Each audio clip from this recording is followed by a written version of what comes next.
Une de la cavalerie, un film de 1938 de Maurice Camage, scénario Jean Rioux, avec dans les rôles principaux Suzanne de Hély, Maddy Berry, Frédéric Duvallès, Félix Houdard. Le sujet: Frédéric Duvallès veut échapper aux joues de sa femme, Suzanne de Hély, et demande son rappel pour accomplir sa période militaire dans un régiment caserné à Nice. Chaque nuit, lui et son ami Félix Houdard s'en donnent à cœur joie. Mais un soir, il manque à l'appel. Heureusement, sa femme, Suzanne de Hély, était arrivée pour l'espionner et prend sa place à la chambrée. Notre avis. Alors, comme le titre l'indique, il s'agit ici d'un film dit de comique troupier, et lorsque celui-ci est réalisé par Maurice Camage, on peut craindre le pire, car Maurice Camage a tourné beaucoup de films comiques troupiers et pas des meilleurs. Vive la classe en 32, Ordonnance malgré lui, toujours en 32, Le coq du régiment 33, La caserne en folie 34, Les bleus de la marine 34, etc., etc. Et donc en 38, année où Maurice Camage tourne beaucoup, 3 films dans l'année, eh bien ça sera Une de la cavalerie.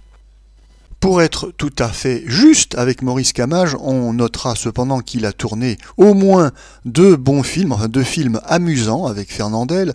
En 38, Les 5 sous de la Varède, et en 40, Monsieur Hector.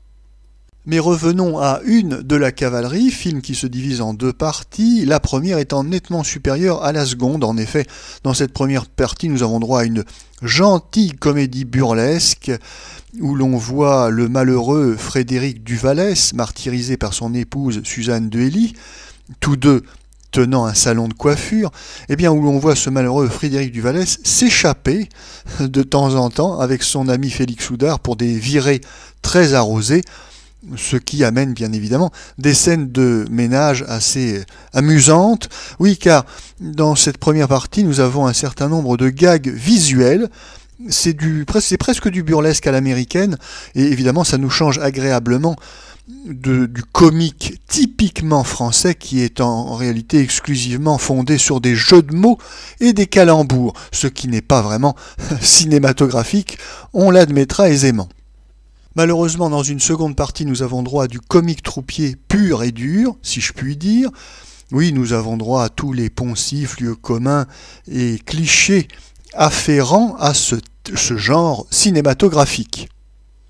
Malheureusement, dans la deuxième partie, l'action devient lente, lourde et ennuyeuse, et les décors de la caserne, franchement tartignoles, on est en plein carton-pâte et toile peinte, donnent une fâcheuse impression de ridicule et d'amateurisme. Et ce n'est pas le point culminant du film qui va arranger les choses, oui, le clou du spectacle, c'est la scène de travesti où l'on voit d'une part Frédéric Duvallès grimé en femme et Suzanne de Hély travestie en homme. Cette grosse farce fondée sur l'ambiguïté sexuelle fait partie des grands classiques du comique troupier, ces scènes de travesti étant censées bien évidemment provoquer le rire gras du spectateur. Mais malgré tout, ce film nous réserve de bons moments grâce à l'acteur comique Frédéric Duvallès. On ne répétera jamais assez que Frédéric Duvallès est un acteur remarquable qui est fait pour le cinéma. C'est un acteur au jeu de physionomie très expressif. De plus, Frédéric Duvallès joue toutes les scènes à fond.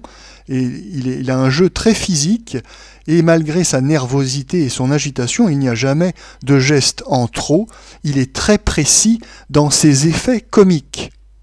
On notera d'ailleurs que le jeu très expressif de Frédéric Duvallès, ainsi que l'emploi qui est le sien habituellement, c'est-à-dire un pauvre type, un loser, embarqué dans des aventures abracadabrantesques, eh bien, tout cela inspirera nettement Fernandel, qui, à partir de 1934, deviendra le roi du rire incontesté des écrans français. Oui, Fernandel s'inspire d'une manière évidente de ce jeu caractéristique de Frédéric Duvallès, ainsi que de ce personnage de pauvre type embarqué dans des aventures cocasses et burlesques.